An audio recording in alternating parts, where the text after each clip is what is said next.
Emily died alone in her apartment. No signs of violence, no forced entry. Her life seemed ordinary, studious, quiet, obsessed with technology and dark stories. But hours after her death, her phone began calling her friends.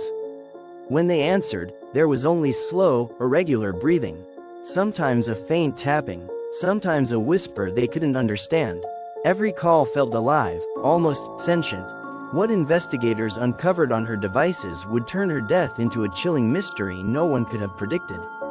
Emily was 23, a student who thrived on mysteries and horror. Her friends said she was intensely creative, quietly brilliant, and deeply private. She spent countless nights researching unsolved crimes, old news reports of disappearances, and paranormal phenomena. She had notebooks filled with cryptic notes, sketches of sequences, strange diagrams, and a laptop constantly humming with files labeled Phantom Project and AI Experiments. She often spoke about creating a true crime series, one that would captivate the world, but no one knew she was secretly working on something far darker. On the night she died, Emily was alone in her apartment. The police initially ruled it an accidental overdose. There were no signs of struggle, no enemies, no threatening messages. Her phone lay on the table, screen still glowing, as if waiting. Hours later, the calls began. Friends picked up, hearts pounding, only to hear their friend's number calling them back from beyond the grave, or so it felt. The sound was unnerving, a slow, rhythmic breathing, sometimes punctuated by faint knocks, almost like footsteps pacing the room. Some friends swore they could hear a whispering voice, though no words could be made out. The line between reality and fear blurred with each call. When police finally examined Emily's devices, they discovered an audio recording created just hours before her death. Footsteps, a door creaking open, and then a male voice, low and cold, saying, "You shouldn't have done this, Emily." The recording cut off suddenly. Investigators were left with more questions than answers. Who was the man? How did he get inside her apartment? Or was the voice something else entirely? The deeper they dug, the more horrifying the truth became. Emily had been working on an AI horror project, a system capable of simulating human speech and environmental sounds. She had programmed mysterious phone calls to her friends, embedding automated breathing, subtle tapping, and whispered lines. She wanted to create the ultimate paranormal experience, a series where AI blurred the line between reality and fiction. But her death had turned her carefully constructed horror into a real-life nightmare. Some theorized she had overdosed while working late, exhausted by the project she loved. Others suspected foul play. Could someone have known about her AI experiment? Could they have manipulated the calls, making her death appear supernatural? The male voice on the recording was never identified. Some believed it was a voice actor she hired for her project. Others thought it was a real intruder, someone who should never have been in her apartment that night. Further analysis revealed something even more chilling. Emily had embedded AI code within her recordings that could replicate her own voice and manipulate timing to simulate real-time calls.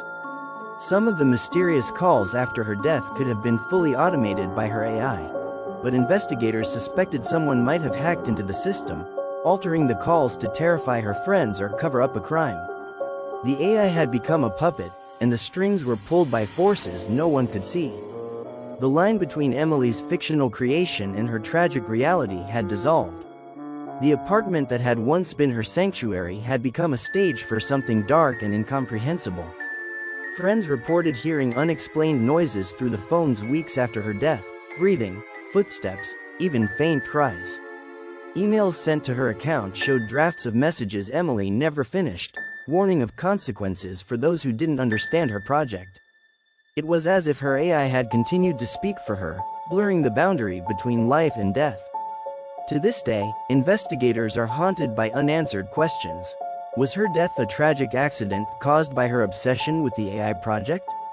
Or was it something far more sinister, someone exploiting her creation to turn her death into a horror story? The male voice in the recordings remains unidentified. The automated calls persisted for weeks. And Emily's carefully crafted AI horror had transformed into a real enigma, one that continues to terrify everyone who studies the case. Emily wanted to craft a horror story that felt real. She wanted her work to frighten, to mesmerize, to pull people into a world where the line between technology and terror dissolved. But she never intended for her own life to become the story. And now, months later, her death, the AI project, and the mysterious phone calls remain unsolved. No one knows if it was an accident, or the perfect crime disguised as a ghostly presence.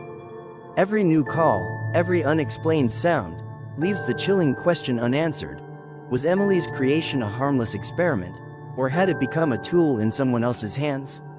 Even now, when her friends check their phones late at night, some swear they hear the faintest breathing, almost imperceptible knocks, or a whisper so subtle that it could be mistaken for imagination. Yet, it comes from Emily's number, and the question lingers: are these calls the ghost of a young woman who died too soon, or the continued manipulation of her AI project by forces we may never understand? Her story remains open, a horrifying testament to curiosity, technology, and the unknowable boundary between life and death. The phantom calls continue to echo through the devices she left behind, haunting everyone who knew her, and everyone who will encounter her story. Was this an accident, or the perfect crime?